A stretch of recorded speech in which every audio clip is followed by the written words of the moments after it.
गुरु साहब जी बड़े प्यार नाल फरमा रहे है, राम पढ़ो मन करो विचार। भाई राम राम कहो, लेकिन नाल विचार की भी जरूरत है। क्यों कि जे सानू राम नहीं आउंदा ते फिर कोई साडे च नुक्स है, असी दवाई खाने आ, उस दवाई नाल बीमारी दूर नहीं आउंदी। कोई साडे च नुक्स है, साडे परहेज विच फर्क है। गुरु साहब जी फरमाउंदे राम पढ़ो मन करो विचारा। तुसी राम राम करो ते विचार भी करो कि अज साडी राम नाल लिव नहीं लगी, साडा उधर ध्यान नहीं लगा कि मैं अज कर्म कीता है। कोई मैं माड़ा कर्म तो नहीं कीता, कोई मेरे पासों गलत काम तो नहीं होया। ऐरन दी चोरी सूई दा दान, ऐरन दी चोरी कर लवे सूई दा दान कर देवे, राम राम कर देवे ते की फायदा होएगा उहदे विचों। सूई दा दान कितना होंदा है? एक मासा हैरन 2.5-3 मन हुंदी है। उस राम नाल फायदा नहीं कोई भी। गुरु साहब जी फरमाउंदे राम राम पढ़ो लेकिन विचार भी करो, क्या असी कोई गलत काम तो नहीं कीता। जे गलत काम कीता है तो उन्हें छड्डण दी कोशिश करो। परमात्मा अगे उस मालिक अगे फरियाद करो कि ऐ मालिक साडे ते दया कर, साडे ते मेहर कर, उस कर्म दी छड्डण दी कोशिश करो। हाँ जी। राम पढ़ो मन करो विचार,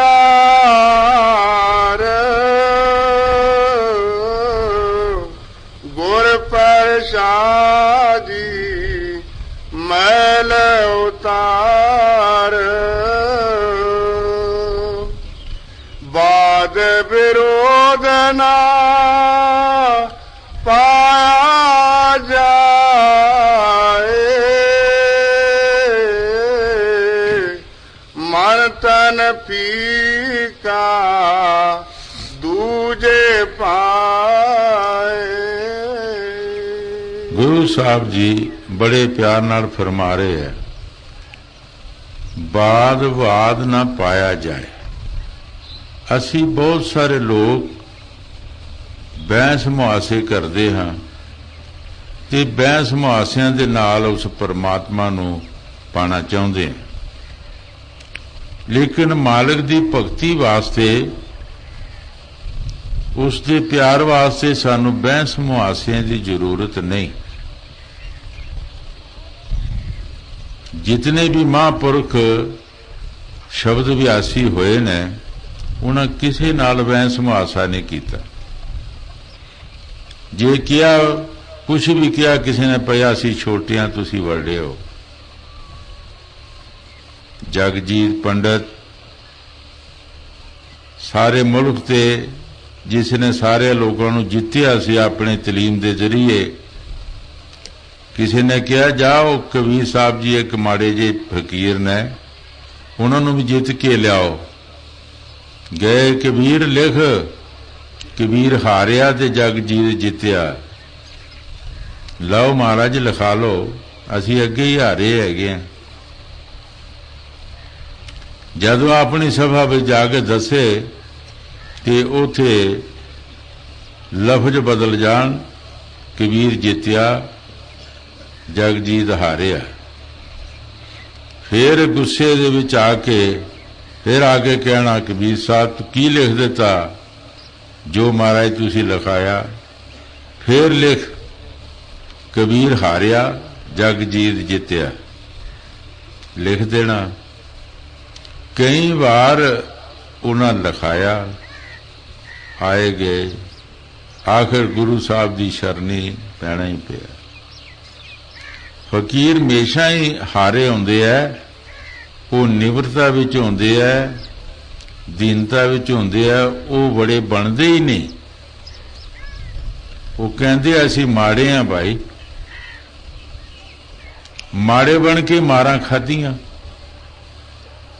जे अपनी शक्ति नूं वरत दे तो क्या वो मार खा सकते? यसू मसीह जिसने मुर्दे जींदे कीते ते की वो मार खा सकता सी? पर नहीं, उन्हें अपनी शक्ति नूं वरतिया नहीं। तुसी जानदे हो यसू मसीह ने मुर्दे भी जींदे कीते और कई बीमारियां कई काम कीते। छेकड़ उन्होंने किया सी, 12 चेले उन्होंने नाल रहिंदे सन। उन्होंने कहा सी तुहाडे विचों एक होना जिन मैनू फड़ाउणा है, जिन मैनू मरवाना, नहीं तो मैं नहीं मर सकता, मैनों कोलों नहीं फड़िया जा सकता, तुहाडे विचों एक होना। 30 रुपए वड्डी लई दूसरी पार्टी कोलों, कहने लगा जिन्हों मैं मत्था टेकांगा जाके वो यसू होगा, उन्होंने फड़ लियो। जिले मत्था टेकिया उन्हें फड़ लिया। फिर देखो की हालत होया, लकड़ां दे नाल पैरां ते किल लाए, हत्थां दे नाल किल लाए, फांसी चढ़ा दिता। लेकिन उन्हें अपनी ताकत नूं वरतिया नहीं। जो चाहुंदे तो सब कुछ कर सकते सी। जदों गुरु साहब जी महाराज 5वीं पातशाही दे सिर च रेतां पईयां, तत्यां तवें दे बिठाया ते सिख ने ही कहा सी कि तुसीं मैनूं हुक्म दिओ, मैं लाहौर दी इट नाल इट बजा दियांगा। गुरु साहब ने कहा नहीं, जो मालिक दी मौज है ठीक है। किसी नूं दोष नहीं दिता। ये पता सी कि चंदू सरोईया सब कुछ कर रहा है। गुरु साहब ने कहा तेरा भाना मिठा लग गया। जे सिख एक इट नाल इट बजा सकता सी, क्या गुरु नहीं सी बजा सकता? लेकिन उन्हें अपनी ताकत नूं वरतिया नहीं। इन्हां जीवां नूं इस दुनिया नूं अन्ना समझदे, मूर्ख समझदे कि मूर्ख ने, इन्हां नूं साडा पता नहीं, असीं की इन्हां नूं कहीए।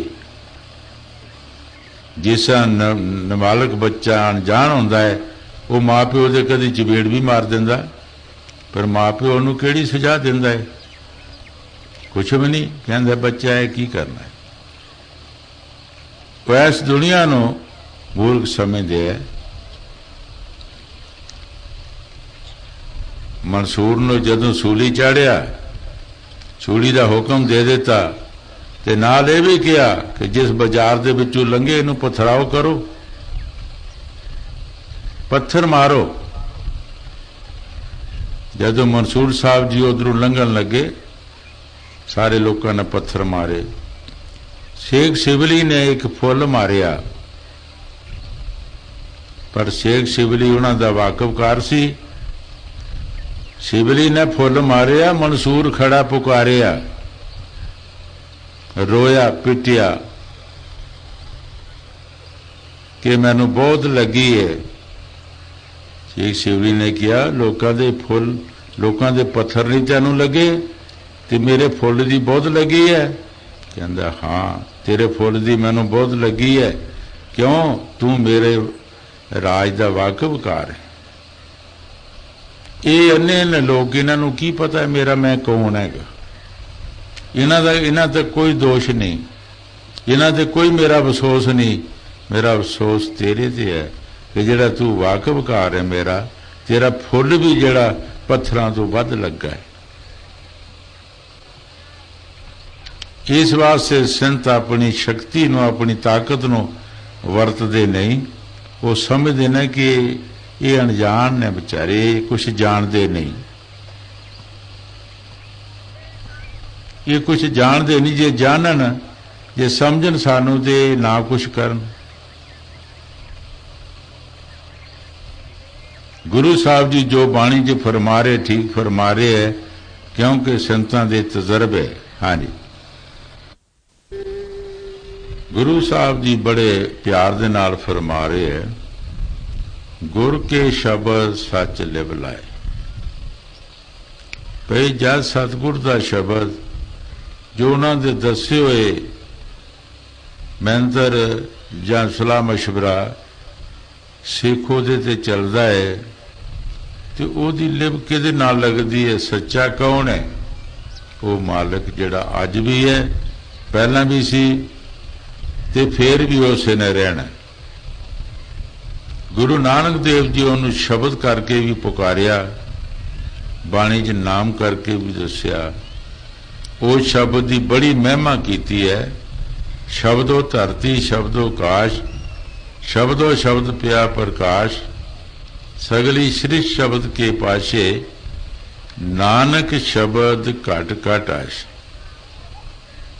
वो शब्द लफ्ज नहीं, असी आम लोग को शब्द समझते, लफ्ज समझते हैं।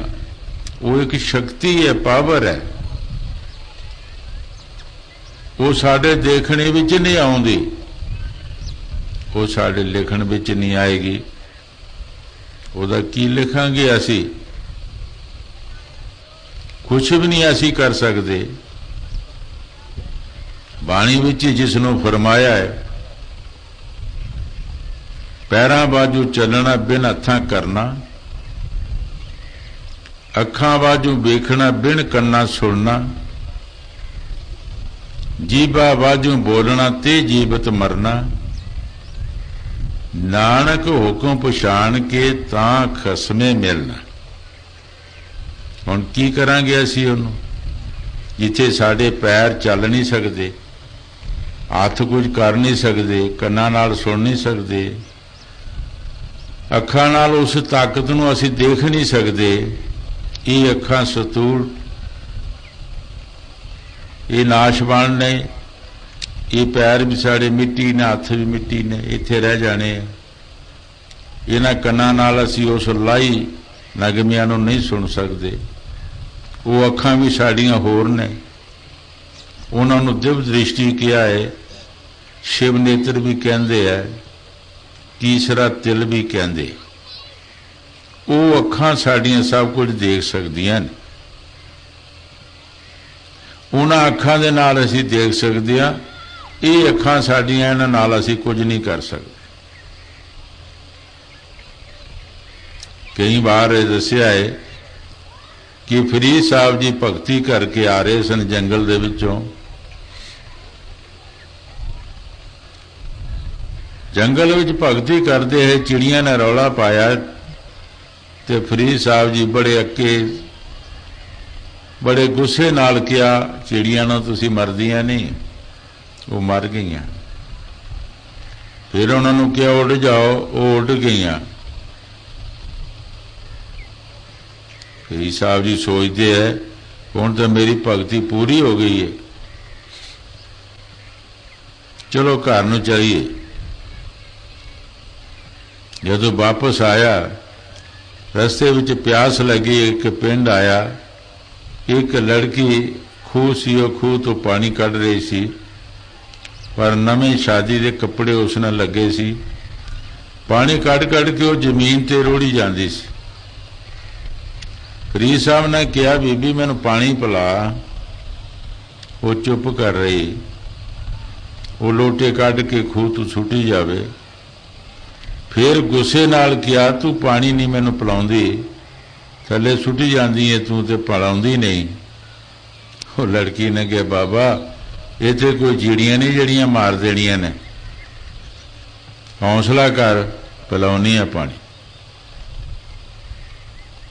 फरीद साहब ने सोचा उत्थे तो कोई है ही नहीं सी, मेरियां चिड़ियां दा इनू किदां पता लगा। प्यास बुझ गई, परेशानी विच आ गया, ये की बनया।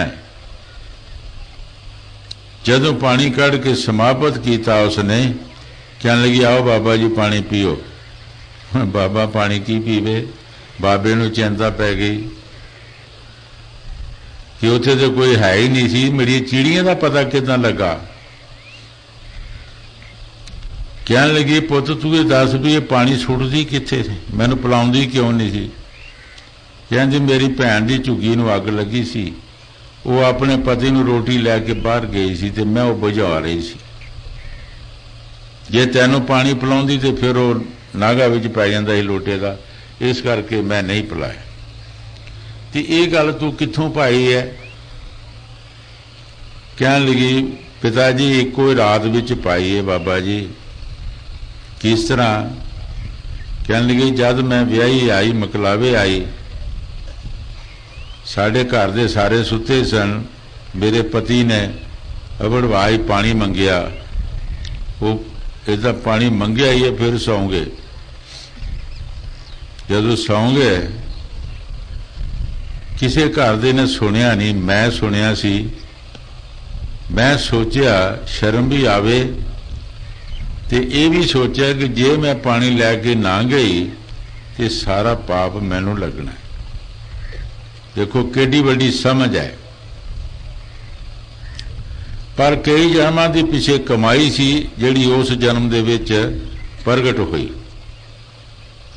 पानी दा छन्ना लैके वो चरनां दे वल जाके बाबा जी मैं खड़ी हो गई ते मेरे पति देव जी सौ गए, मैं उन्होंने जगाया नहीं।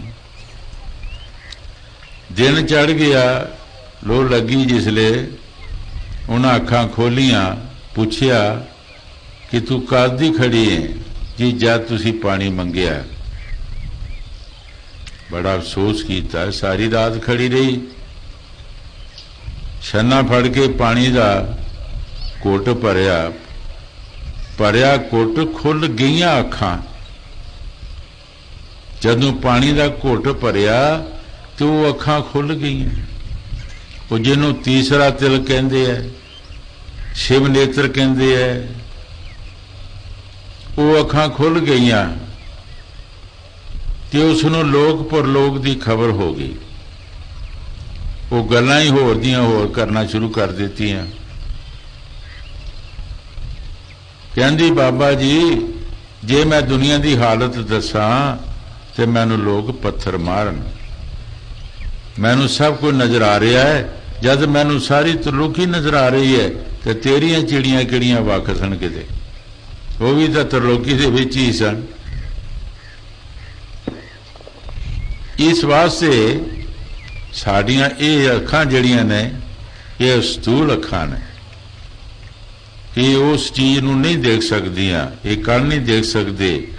ये शरीर साडा जिहड़ा नाशवान है सारा, उस संतां ने होर दस्सिया हैगा कि वो शरीर भी हो रहा है, अखां भी होर ने, जिहदे नाल असीं उस परमात्मा नूं, उस शक्ति नूं देखना है। हाँ जी। गुर कै शब्द सच लाए,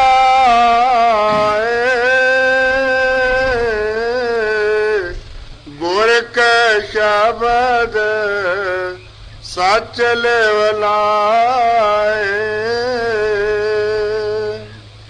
हाँ मैं मैला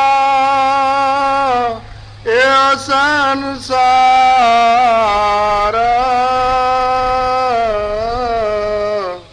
नित तीरथ नावे ना जाए अहंकार। गुरु साहब जी सारे संसार नूं कह रहे। ये महाराज तीसरी पातशाही गुरु अमरदास जी की बाणी है, किसी आम बंदे की बाणी नहीं। सारे संसार नूं कह रहे है कि सारा संसार जिहड़ा ये होमे की मैल विच फसिया है। नेते नहाउंदा है, स्नान करता है, ये कहता है कि मैल लथ जाएगी, लेकिन जिथे मैल लथी है उथे ना ये पानी जाता है, ना सोडा सांभल जाता है। मैल किते होर थे, असीं धोई किते होर थों जाने आ, साड़ी मैल किदां लथेगी। बाणी विच फरमाया है, भरीए हथ पैर तन दे, ला पानी उतर सुखे, मूत पलीत कपड़ हो, ला सबून लईए धो, भरीए मत पापां के संग, वो उतरे नामे के रंग। ਭਾਈ ਜਿੱਥੇ ਸਾਡੀ ਮੱਤ ਪਾਪਾਂ ਦੇ ਨਾਲ ਭਰੀ ਗਈ ਹੈ, ਨਾ ਸਾਬਣ, ਨਾ ਸੋਡਾ, ਨਾ ਪਾਣੀ ਉੱਥੇ ਪਹੁੰਚ ਸਕਦਾ ਹੈ। ਉੱਥੇ ਨਾਮ ਦੇ ਬਿਨਾਂ ਹੀ, ਨਾਮ ਹੀ ਉਸ ਦੀ ਮੈਲ ਨੂੰ ਧੋਵੇਗਾ, ਔਰ ਕੋਈ ਚੀਜ਼ ਨਹੀਂ। ਮੈਲ ਵੀ ਬਦੇ ਹੈ ਔਰ ਨਾਮ ਵੀ ਬਦੇ ਹੈ। ਮੈਲ ਜਿਹੜੀ ਹੈ ਸਾਡਾ ਕਰਮ ਵੀ ਬਦੇ ਨੇ, ਉਹਦਾ ਕੋਈ ਦੇ ਨਹੀਂ ਹੈ, ਔਰ ਨਾਮ ਵੀ ਬਦੇ ਹੈ, ਉਸਦਾ ਵੀ ਕੋਈ ਦੇ ਨਹੀਂ ਹੈ। ਗੁਰੂ ਸਾਹਿਬ ਜੀ ਜੋ ਬਾਣੀ ਜੀ ਫਰਮਾ ਰਹੇ, ਠੀਕ ਫਰਮਾ ਰਹੇ ਹੈ। ਅਸੀਂ ਆਪਣੇ ਵੱਲੋਂ ਕਿਸੇ ਵੀ ਤੀਰਥ ਤੇ ਇਸ਼ਨਾਨ ਕਰਕੇ ਤੇ ਕਹਿੰਦੇ ਹਾਂ ਅਸੀਂ ਮੈਲ ਲਾ ਦਿੱਤੀ ਪਿਛਲੇ ਕਰਮਾਂ ਦੀ, ਪਰ ਅਸੀਂ ਮੈਲ ਲਾਣ ਵੀ ਨਹੀਂ ਜਾਂਦੇ। ਜੇ ਅਸੀਂ ਇਹ ਵੀ ਇਰਾਦਾ ਕਰ ਲਈਏ ਤੇ ਹੋ ਸਕਦਾ ਕੋਈ ਨਾ ਕੋਈ ਸਾਨੂੰ ਫਾਇਦਾ ਇਹਦੇ 'ਚ ਵੀ ਮਿਲ ਜਾਏ, ਪਰ ਅਸੀਂ ਕੀ ਕਰਨ ਜਾਂਦੇ ਆ? ਘਰੋਂ ਹੀ ਸੋਚ ਲੈਣਾ ਹੈ ਫਲਾਣੇ ਤੀਰਥ ਤੇ ਜਾਣਾ ਹੈ, ਉੱਥੇ ਫਲਾਣੀ ਚੀਜ਼ ਜਿਹੜੀ ਉਹ ਕਿੰਨੇ ਕੀ ਭਾਅ ਹੈਗੀ ਹੈ, ਕੀ ਰਿਆਤ ਹੈ, ਜਾਂ ਕਿਸ ਤਰ੍ਹਾਂ ਜਿਹੜੀ ਇੱਥੋਂ ਹੈ ਉਹ ਕੀ ਭਾਅ ਦੀ ਹੈਗੀ ਹੈ। ਇੱਥੋਂ ਲੈ ਕੇ ਉੱਥੇ ਵੇਚ ਆਉਣੀ, ਉੱਥੋਂ ਲੈ ਕੇ ਇੱਥੇ ਵੇਚ ਦੇਣੀ ਤੇ ਖੁਸ਼ ਹੋਣਾ। ਬੜੇ ਇੱਕ ਦੂਸਰੇ ਨੂੰ ਦੱਸਣਾ ਮੈਂ ਕਿਰਾਇਆ ਕੱਢ ਲਿਆ ਹੈਗਾ, ਕਿਰਾਇਆ ਨਿਕਲ ਗਿਆ, ਨਾਲੇ ਮੈਂ ਤੀਰਥੀ ਵੀ ਕਰਾਇਆ, ਨਾਲੇ ਕਿਰਾਇਆ ਵੀ ਨਿਕਲ ਗਿਆ। ਹੁਣ ਇਹ ਸੋਚਿਆ ਕਿ ਕਿਆ ਉਸ ਤੀਰਥ ਦਾ ਕੀ ਫਾਇਦਾ ਹੋਏਗਾ ਜਿਹਦੇ ਵਿੱਚ ਤੂੰ ਕਿਰਾਇਆ ਕੱਢ ਲਿਆ, ਹਾਂਜੀ ਬਿਜ਼ਨਸ ਕਰ ਲਿਆ, ਤੇ ਫਿਰ ਤੀਰਥ ਦਾ ਕੀ ਫਾਇਦਾ ਹੋਇਆ? ਜੇ ਤੀਰਥ ਵੀ ਕਰੇ ਤੇ ਨਿਸ਼ਕਾਮ ਕਰੇ, ਕੋਈ ਕਾਮਨਾ ਨਾ ਰੱਖੇ, ਵਿੱਚ ਕੋਈ ਲੈਣ ਦੇਣ ਦੀ ਕਾਮਨਾ ਨਾ ਰੱਖੇ, ਉਸ ਪਰਮਾਤਮਾ ਦਾ ਧਿਆਨ ਧਰੇ, ਤੇ ਹੋ ਸਕਦਾ ਫਿਰ ਵੀ ਕੋਈ ਫਾਇਦਾ ਹੋ ਜਾਏ। ਹਾਂਜੀ। ਹਉ ਮੈਂ ਮੈਲਾ ਇਹ ਸੰਸਾਰ